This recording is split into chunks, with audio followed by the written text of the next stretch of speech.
देखिए students, tenth class में आने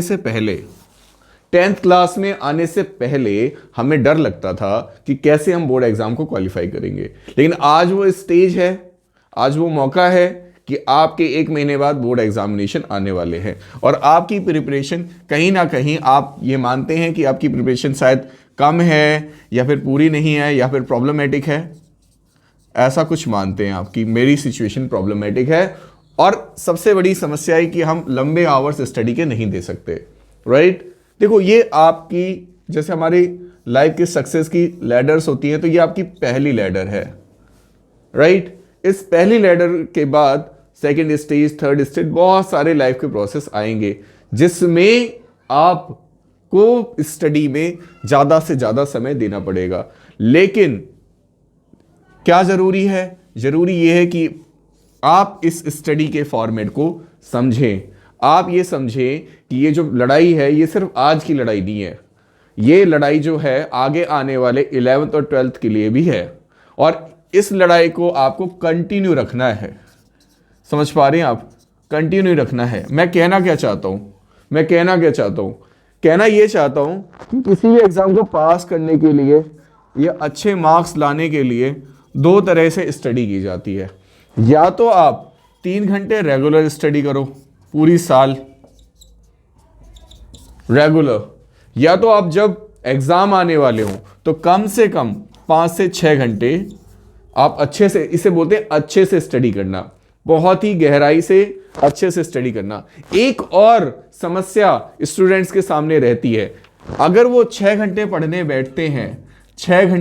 बैठते हैं तो सिर्फ उनकी प्रोडक्टिविटी 4 घंटे या 4.5 घंटे ही हो पाती है। 4 घंटे या 4.5 घंटे ही हो पाती है। तो अगर वो 6 घंटे पढ़ने बैठे हैं तो प्रोडक्टिविटी 4 घंटे या 4.5 घंटे हो पाती है। ऐसा क्यों? ऐसा होने का सबसे बड़ा कारण होता है डिस्ट्रैक्शन। राइट। हम क्या सुनते हैं, हम क्या देखते हैं, हम क्या समझते हैं, वो डिपेंड करता है। माइंड है अनस्टेबल है, सच्चाई है, माइंड को कंट्रोल करना मुश्किल है। मेरे लिए भी, मेरे को भी डिस्ट्रैक्शंस होते हैं, पर उन डिस्ट्रैक्शन से लड़ना, आप एक योद्धा हैं, आपको उन डिस्ट्रैक्शन से लड़ना पड़ेगा, तभी आप वॉरियर कहलाएंगे। समझ पा रहे हो ना? ना हार में ना जीत में किंचित विना भयभीत में, कर्तव्य पथ पर जो मिला ये भी सही वो भी सही, वरदान मांगूंगा नहीं। लाइक अटल जी की ये बातें हैं। हमारे जो पहले इससे पहले जो 1990 में प्रधानमंत्री थे अटल बिहारी वाजपेयी, उनकी लाइंस थी। समझ पा रहे हैं? सो डिस्ट्रैक्शन आपके साथ रहेगा ही, हमेशा रहेगा। आप स्टडी में जब तक आप स्टडी को कंटिन्यू, हमेशा डिस्ट्रैक्शन आपको परेशान करेंगे, तो आपको उन डिस्ट्रैक्शन से लड़ना पड़ेगा। डिस्ट्रैक्शन से कई सारे लड़ने के तरीके लोग बताएंगे आपको कि आप ये कर लीजिए, आप वैसा कर सकते हो, आप वैसा कर सकते हो। बट मोस्टली ये कि अगर हमारा एक बार रूटीन बन जाए ना, तो ये डिस्ट्रैक्शन हमें परेशान नहीं करेगा, बिल्कुल भी नहीं करेगा। अगर हमने रूटीन बना लिया, मॉर्निंग, इवनिंग, आफ्टरनून, नाइट, अगर हमने इसका रूटीन बना लिया तो कभी भी आपको डिस्ट्रैक्शन परेशान नहीं करेगा। आप एक रूटीन को फॉलो कीजिए, आपको बेनिफिट मिलेगा। आप एक टाइम टेबल को फॉलो कीजिए, आपको बेनिफिट मिलेगा। आप एक टाइम टेबल को फॉलो कीजिए, आपको बेनिफिट मिलेगा। आप समझ पा रहे हो? और टाइम टेबल जब आप फॉलो करने लगोगे, कंप्लीटली फॉलो करने लगोगे, 100% फॉलो करने लगोगे, तब आप कहीं ना कहीं लंबे घंटे दे पाओगे स्टडी को लेकर। टाइम टेबल मोस्टली तो कैसे? जब आप अगर आप टाइम टेबल को फॉलो नहीं कर पा रहे, तो अगर आपने 6 आवर का टाइम टेबल बनाया है आपने, तो 6 आवर आप बैठो, डिस्ट्रैक्शन वाली कोई भी चीज अपने पास मत रखो।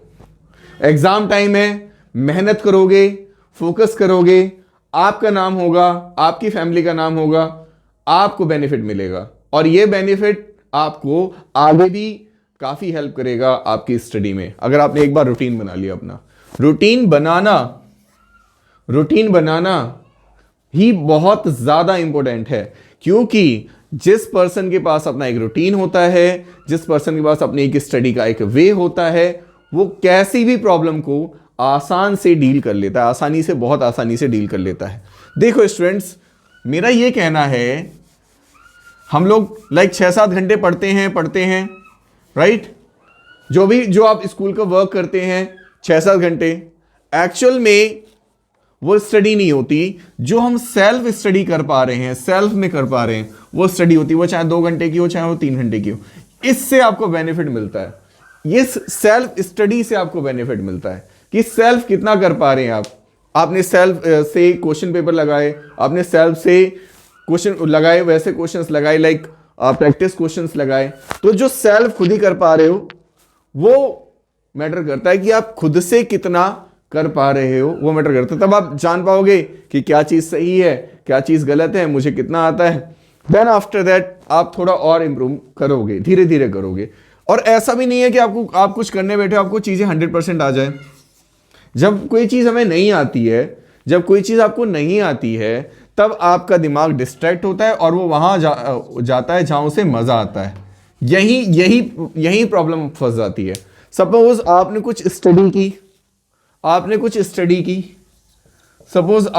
स्टडी की, स्टडी में करने में कहीं आप लाइक कुछ चीजें हैं जो आपको नहीं आई, कुछ चीजों का आपको आंसर नहीं आया, तो आप वहां जाओगे जहां आपको मजा आता है, दिमाग डिस्ट्रैक्ट होगा और आप कभी फोन चलाने लगोगे, कभी इंस्टाग्राम चलाने लगोगे, कभी गेम्स खेलने लगोगे, कभी उठ के साइड हो जाओगे। तो यही फिर लॉन्ग आवर्स की स्टडी हुई नहीं, आपने फाइट की ही नहीं। आपने ये सोचा कि मुझे तो चीजें 100% आ जानी चाहिए थी। ऐसा नहीं होता, कभी भी ऐसा नहीं होता। हम अगर कुछ करने बैठे हैं, कुछ सीखने बैठे हैं, तो ऐसा पॉसिबल है ही नहीं कि एक बार में वो चीजें आपको 100% आ जाए। तो ऐसी पॉसिबिलिटी बिल्कुल भी नहीं होती।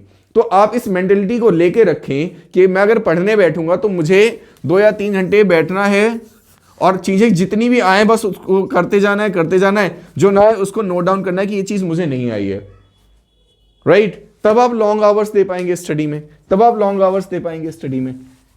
आई एम श्योर आपको समझ आया होगा, है ना।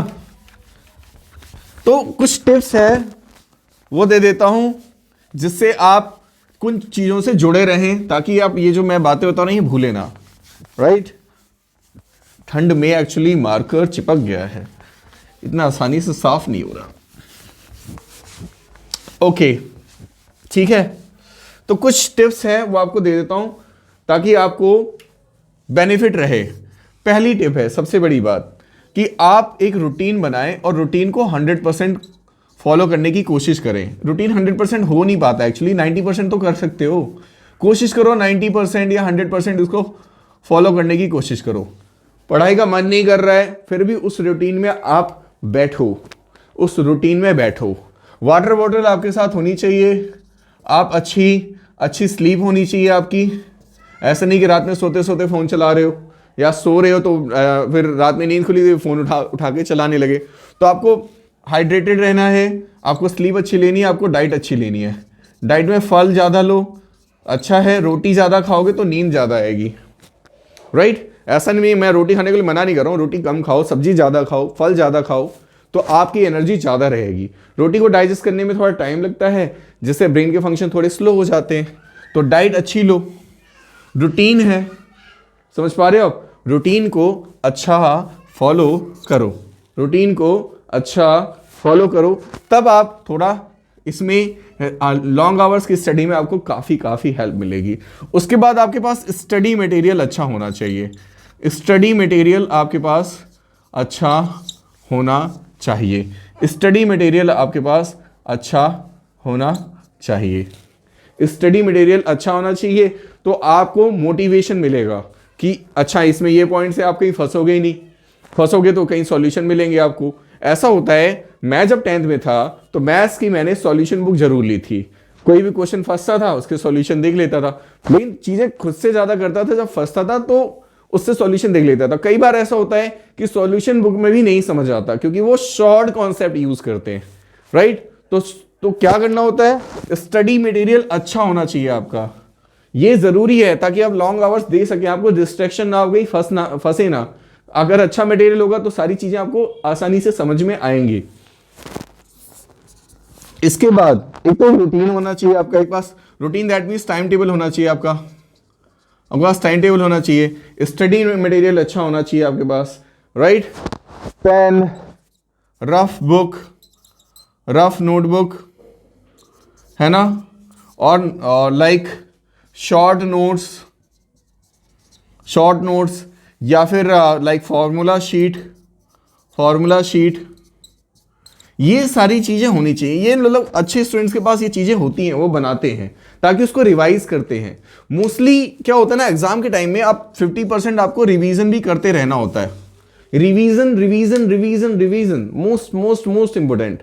रिवीजन करने जो जैसे हमने लाइक आज हमने 2-3 चैप्टर पढ़ लिए, उसके बाद क्या हुआ, 3-4 दिन बाद तो भूल गए आप, फिर कैसे फायदा मिलेगा आपको। रिवीजन एक इंपॉर्टेंट पॉइंट है। वो कहां से होगा, रफ से होगा, शॉर्ट नोट से होगा, आपके शॉर्ट नोट्स से होंगे, फॉर्मूला शीट होगी, उनसे रिवाइज करोगे आप, राइट। आपके कुछ डाउट शीट होंगी, डाउट नोट्स होंगे या फिर इंपॉर्टेंट नोट्स, है ना। कोई भी चीज इंपॉर्टेंट लगती है, एक पतली सी कॉपी लो, उसमें इंपॉर्टेंट में मेंशन करते जाओ, लिख लिख कर रिवाइज करो। लिख लिख के करोगे तभी तो आप लाइक लॉन्ग आवर्स दे पाओगे स्टडी में, राइट। लॉन्ग आवर्स बहुत अच्छी हेल्प मिलेगी आपको, इसमें बहुत ज्यादा हेल्प मिलेगी आपको। ओके, ये तो तीसरी टिप हो गई। चौथी टिप है लाइक अपनी हेल्थ का भी ध्यान रखना है आपको। हेल्थ का ध्यान रखना है, जो एनर्जेटिक फूड लेना है, एनर्जेटिक फूड लो, दूध, फल, ज्यादा सब्जी खाओ, राइट। ये सारी चीजें आपको काफी हेल्प करेंगी। अच्छी स्लीप लो। आपका खुद का सिर्फ स्टडी का रूटीन हमें अच्छा नहीं करना है, हमें अपनी डेली लाइफ का भी रूटीन अच्छा करना है, तभी तो हम लंबे घंटे दे पाएंगे स्टडी में, राइट। समझ पा रहे हैं आप। पांचवा और बहुत important, why I have to study, why I have to score. अपने पेरेंट्स के लिए, अपने लिए कुछ सोचो कि मतलब मैं किसके लिए कर रहा हूं, राइट। आप अपने आप को डेवलप करना चाह रहे हो, ऑफ कोर्स करना पड़ेगा, क्योंकि अगर आप डेवलप नहीं होंगे, आपके पड़ोसी तो होंगे, आपकी क्लास के बच्चे होंगे, वो 11वीं में जाएंगे, 12वीं में जाएंगे और बेटर करेंगे। तो why you have to study, आप खुद सोचो, why I have to study, मैं ये क्यों करूं, अपने लिए, अपने पेरेंट्स के लिए, जो भी आपको चॉइस हो कि मैं किस लिए करूं और क्या जरूरी है मेरे लिए। और यही टाइम है करने का, भटकने का टाइम बिल्कुल भी नहीं। यही टाइम है करने का, how to study long hours, कि ज्यादा घंटे आप स्टडी को कैसे दे पाएं, ज्यादा से ज्यादा आप स्टडी में समय कैसे दे पाएं। आप अच्छा करोगे, आपकी लाइफ तो बेटर होगी, आपसे मोटिवेट होके 4 लोग और बेटर करने की कोशिश करेंगे। समझ पा रहे हैं आप। आपने अच्छी परसेंटेज लेके आए, पड़ोस में जो 8वीं में 7वीं में बच्चे हैं वो भी सोचेंगे कि मैं भी बेटर करूं। समझ पा रहे हैं आप। सो माय डियर स्टूडेंट्स, यही आज का मैंने क्वेश्चन बताया है। आप, आई एम श्योर आपको इससे बेनिफिट मिलेगा और फिर आप कभी डिस्ट्रैक्ट नहीं होंगे। इन चीजों को फॉलो कीजिए, आपको पूरी हेल्प मिलेगी। Thank you students.